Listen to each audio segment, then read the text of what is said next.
increment. So we're moving on from the operation sign. So it says increment a number with JavaScript. You can easily increment or add 1 to a variable with the plus plus operator. So the plus plus operator basically means add 1. I plus plus semicolon is equivalent of I equals 1 plus, I equals I plus 1. Yeah. Note, the entire line becomes I plus plus, eliminating the need for the equal sign.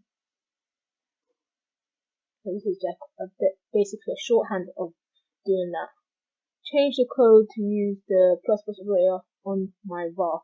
So you're saying my var equals 87. Only change below code in this line. So it wants you to change the code to plus plus on the my var. Okay, so instead of saying add 1, which what that plus plus basically means, you just get rid of 1 and put a plus. You have to make it like this, right? Close it. My var plus plus. Is that right? No. Get rid of the whole thing. Yeah. Then that equal my var equals my var plus 1. Yeah, that's a shorthand. Right, so let's run it. Yep. One loop to rule them all. Okay.